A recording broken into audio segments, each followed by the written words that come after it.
पुराने समय की बात है। माधोपुर राज्य के एक गांव में एक लकड़हारा रहता था। वह बहुत ही ज़्यादा गरीब था। वह जंगल से लकड़ियां लाता और शहर में बेचकर अपने परिवार का पेट पालता था।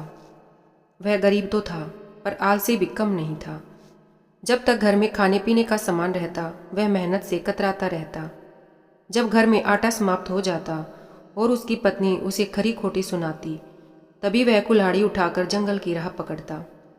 माधोपुर का राजा अपनी प्रजा से बड़ा प्रेम करता था। सारी प्रजा उसका आदर करती थी।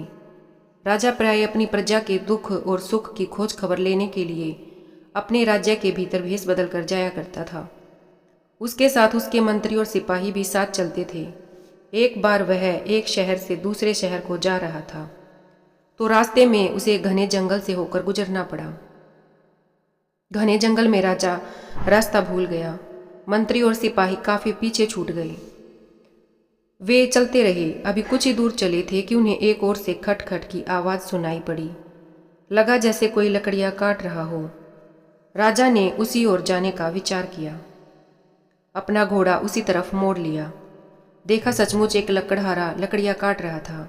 वह लकड़ियां काटने में इतना तल्लीन था कि वह राजा को आते हुए देख न सका।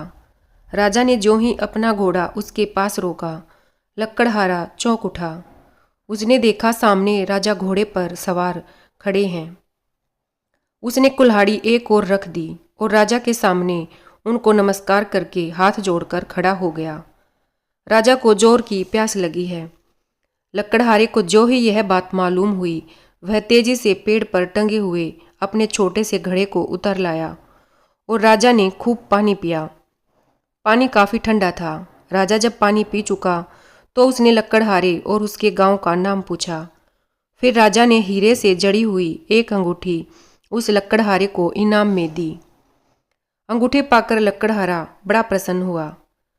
जब राजा चले गए तो वह सोचने लगा कि वह इस अंगूठी को अच्छे दामों में शहर में बेच देगा। इसके द्वारा उसे अपार धन मिलेगा। वह अपनी पत्नी और बच्चों के लिए शहर से नए नए कपड़े खरीद कर लाएगा। महीनों के लिए खाने पीने के सामान का इंतजाम कर देगा। अब उसकी पत्नी उसे खरी खोटी भी नहीं सुना पाएगी और उसके वे मित्र जो उसकी गरीबी के कारण उससे दूर भागते थे, अब उसका अपमान नहीं करेंगे। यही सोचता सोचता वह घर की ओर चलने लगा। उसने सोचा कि पहले वह अंगूठी के बारे में अपनी पत्नी को बतलाएगा और फिर बेचने शहर ले जाएगा। उसने मुट्ठी में अंगूठी को दबा रखा था। अभी वह कुछ एक कदम आगे चला था कि अंगूठी में जड़े हीरे की चमक देखने के लिए वह पुनः रुक गया। वह आतुर हो उठा कि इसकी चमक कैसी है, एक बार फिर से देखो तो सही। उसने चारों ओर देखा, कोई भी उसे देखने वाला नहीं था। लकड़हारे ने अंगूठी को हथेली पर रखा। अंगूठी में जड़ा हीरा बहुत तेज चमक रहा था। सोचा यह तो सचमुच बहुत महंगी अंगूठी होगी। राजा की अंगूठी जो ठहरी। अभी लकड़हारा अंगूठी को देखकर मन ही मन खुश ही हो रहा था कि एक चील तेजी से आई और अपनी चोंच से लकड़हारे की हथेली पर रखी अंगूठी को झपट्टा मारकर उठा ले गई। लकड़हारे के तो जैसे होश ही उड़ गए। क्षण भर के लिए तो वह कुछ सोच ही न सका। उसने बहुत दूर तक चील का पीछा भी किया, लेकिन चील अंगूठी को चोंच में दबाई आंखों से ओझल हो गई थी। लकड़हारा हार थक कर अपने घर लौट आया। उसके बीवी बच्चे उसका इंतजार कर रहे थे। घर में आटा तक नहीं था। लकड़हारा जब शहर से लकड़ियां बेचकर वापस आता था तभी भोजन का प्रबंध हो पाता था। आज भोजन का प्रबंध न हो पाने से सभी दुखी थे। लकड़हारे ने जब पत्नी को अंगूठी की बात बताई तो उसे भी बहुत ही अधिक दुख हुआ, पर वह भी क्या करती। पड़ोस से कुछ आटा उधार मांगकर उस दिन का काम चलाया। दूसरे दिन प्रातः लकड़हारा अपनी कुल्हाड़ी लेकर वहां से चल दिया। जंगल की तरफ निकल गया। दिन भर लकड़ियां चीरकर उसने एक बड़ा सा गट्ठर तैयार कर लिया। वह उसे बांध ही रहा था कि जंगल में उसे दूर से टापों का आवाज सुनाई पड़ी। उसने देखा राजा की सवारी आ रही थी। वह कुल्हाड़ी एक ओर रखकर राजा के सामने हाथ जोड़कर खड़ा हो गया। राजा ने कहा, मैंने तुम्हें इतनी कीमती अंगूठी दी थी कि उसे बेचकर तुम आराम से रह सकते थे। फिर क्यों इतनी मेहनत कर रहे हो? लकड़हारे ने सारी कथा कह सुनाई और बताया कि किस प्रकार चील ने उसके हाथ से अंगूठी ले ली। यह कहते कहते लकड़हारे की आंखें छलछला गई। राजा ने उसे धीरज बंधाया और अपनी उंगली से एक नई अंगूठी निकालकर उस लकड़हारे को दे दी। लकड़हारा बहुत खुश हुआ। राजा ने साथ में हिदायत दी कि यह महंगी अंगूठी है, इसे संभाल कर रखना, खो मत देना। राजा ने आगे कहा कि यदि तुम्हें इस अंगूठी को बेचना हो तो सस्ती कीमत में मत बेच देना। इसको बेचकर तुम जीवन भर आराम से अपनी जिंदगी गुजार सकते हो। लकड़हारे ने राजा को बहुत बहुत धन्यवाद किया। राजा और उसके सिपाही जब वापस चले गए तो लकड़हारे ने अंगूठी को अपने अंगोछे में लपेटकर कुर्ते के नीचे छिपा लिया और बिना लकड़ियां उठाए वह अपनी कुल्हाड़ी लेकर गांव को वापस चल दिया। अभी वह हीरे से जड़ी अंगूठी के ध्यान में मगन तेजी से गांव की ओर जा ही रहा था कि सामने से डाकू आते दिखलाई पड़ गए। डाकुओं को देखकर लकड़हारे की सिट्टी पिट्टी गुम हो गई। डाकुओं ने आते ही उसे घेर लिया। एक डाकू को उसके फटे पुराने कपड़े देखकर दया भी आई, लेकिन डाकुओं के सरदार ने कहा कि यदि यह वास्तव में लकड़हारा है तो इसे जंगल से लकड़ियां लिए हुए आना चाहिए। लकड़हारा इसका कोई जवाब न दे सका। डाकुओं ने उसकी तलाशी ली तो एक बहुत कीमती अंगूठी उसके पास मिली। कुर्ते के नीचे छुपी अंगूठी को देखकर डाकुओं को बड़ा आश्चर्य हुआ। डाकू उसे कोई धनी व्यक्ति समझ रहे थे। बोले कि शेष धन कहाँ है? यह कहकर डाकुओं ने उसकी पुनः तलाशी ली। फिर कुछ न मिलने पर उसकी पिटाई करने लगे। लकड़हारे ने उन्हें बहुत समझाने की कोशिश की, लेकिन डाकुओं को लकड़हारे की बात पर विश्वास ही नहीं हो रहा था।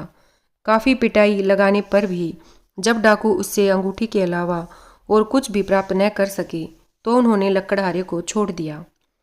गिरते पड़ते कराहता हुआ वह किसी प्रकार घर पहुंचा। भूख से व्याकुल बच्चे उसका इंतजार कर रहे थे। लकड़हारे का सारा शरीर दर्द और चोट से पीड़ा दे रहा था। इस हालत में लकड़हारे को देखकर उसकी पत्नी और बच्चे बहुत दुखी हुए। लकड़हारे ने पत्नी से सारी कथा कह सुनाई। दोनों ही अपने भाग्य को कोसने लगे। अंत में पत्नी ने फिर पड़ोस से आटा मांगकर भोजन तैयार किया और उसे समझाया कि जो धन तुमने मेहनत से नहीं कमाया है उसके जाने का दुख भी तुम्हें नहीं करना चाहिए। रात भर लकड़हारा दर्द के मारे ठीक से सो नहीं सका। वह अपनी गरीबी से भी तंग आ चुका था। पत्नी और बच्चों के पास अच्छे कपड़े नहीं थे, इसी कारण वह अपने मायके नहीं जा पा रही थी। वह गांव वालों की दृष्टि में भी गिरता जा रहा था। उसने विचार करना शुरू किया। राजा द्वारा दी गई पहली अंगूठी चील ले गई, दूसरी अंगूठी डाकू छीन ले गई। अंगूठी के जाने के साथ उसे मार भी खानी पड़ी। निश्चित ही उसके भाग्य में नहीं था। इससे लगता है कि बिना मेहनत का पैसा उसके पास नहीं रहेगा, क्योंकि यह उसके भाग्य में ही नहीं है। वह पत्नी के ताने सुनते सुनते भी तंग आ गया था।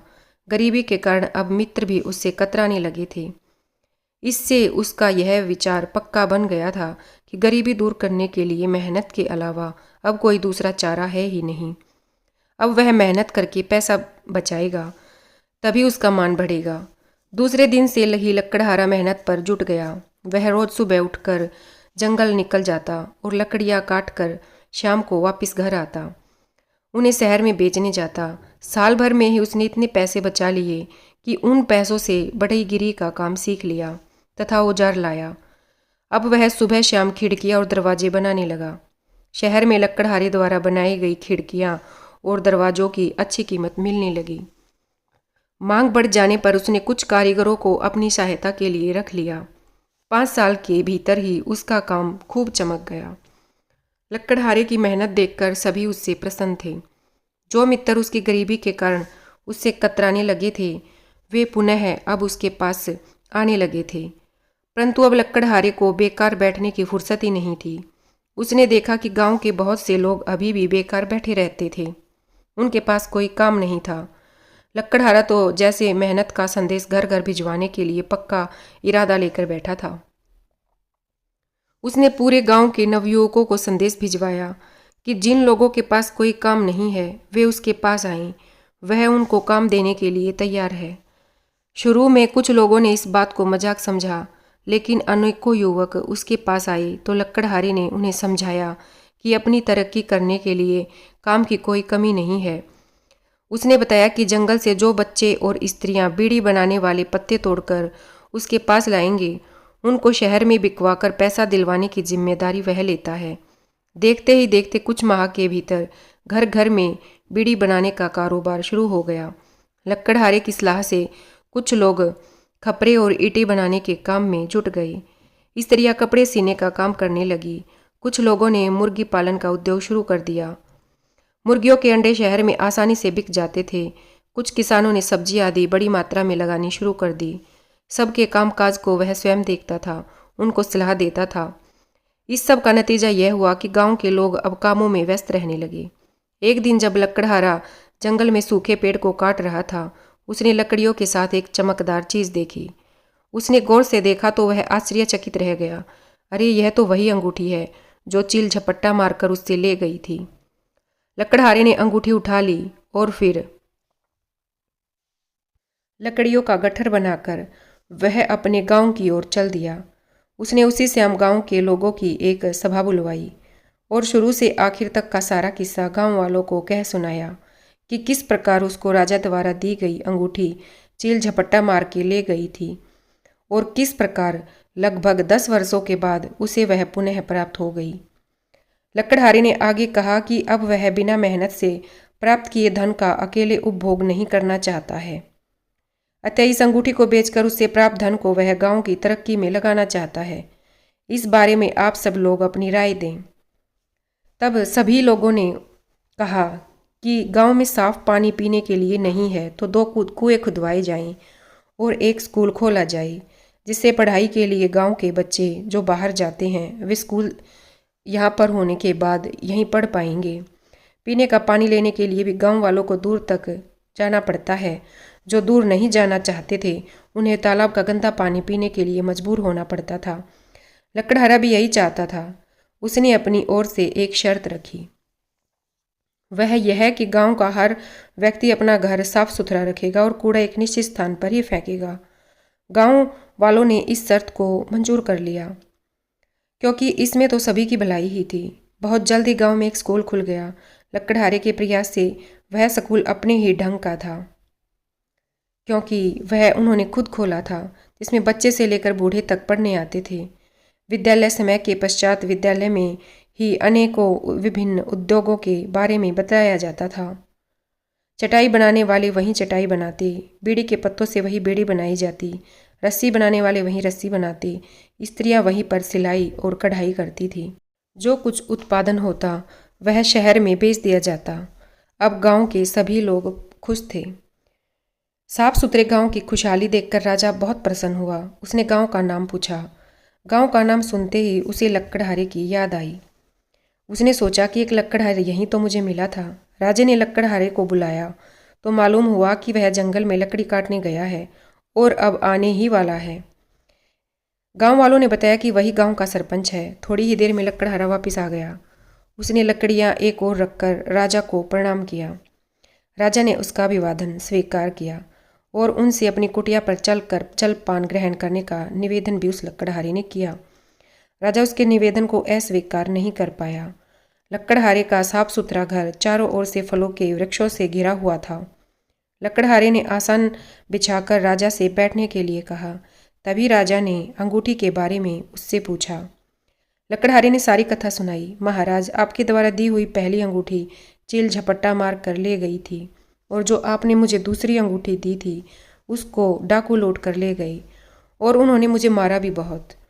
अतः मेरे दिमाग में यह पक्का विचार बैठ गया कि बिना मेहनत से अब प्राप्त किया हुआ धन मेरे नसीब में नहीं है, मेरे भाग्य में ही नहीं है। इसके लिए तो मुझे मेहनत ही करनी होगी। इसीलिए अब मुझे जमकर मेहनत करता हुआ आप देख ही रही हैं। गरीबी के कारण ही मेरा पारिवारिक जीवन सुखी नहीं था। गरीबी के कारण मुझे समाज में भी समुचित इज्जत नहीं मिल पा रही थी। गरीबी दूर करने के लिए जमकर मेहनत करनी चाहिए, जो मैंने की है। मैंने रोज़ मेहनत की और साल भर की मेहनत से जो कुछ थोड़ी थोड़ी बचत की थी उससे बढ़ईगिरी के औजार खरीदे और बढ़ईगिरी करने लगा। एक दिन जंगल में जब मैं सूखे पेड़ काट रहा था तो वही अंगूठी जो चील ले गई थी मुझे मिल गई। मैंने उसको बेचकर अब इस गांव में 2 स्कूल खुलवाए और 2 कुएं खुदवाए। गांव के स्कूल में पढ़ाई के समय के बाद सभी को उद्योगों की शिक्षा दी जाती है ताकि सभी आत्मनिर्भर हो सकें, कोई निठल्ला बेकार न रह सके। गांव में चमड़े का काम करने वाले शाम के समय यही जूते बनाते हैं। रस्सी, चटाई, बीड़ी आदि बनाने वाले यहीं अपना काम करते हैं। स्त्रियां इसी जगह पर अपनी सिलाई, बुनाई, कढ़ाई का काम करती हैं। सबके सहयोग से गांव इतनी तरक्की कर सका है। राजा ये सब सुनकर बहुत खुश हो रहा था। लकड़हारे ने आगे कहा, महाराज, मेरा तो ऐसा विश्वास है कि जो व्यक्ति स्वयं मेहनत करता है, ईश्वर भी उसकी ही मदद करता है। राजा उसकी बातों को सुनकर और उसके किए हुए कामों को देखकर बहुत खुश हुआ और राजा ने बहुत सा धन उस गांव के लिए उस लकड़हारे को अर्पित किया। धन्यवाद।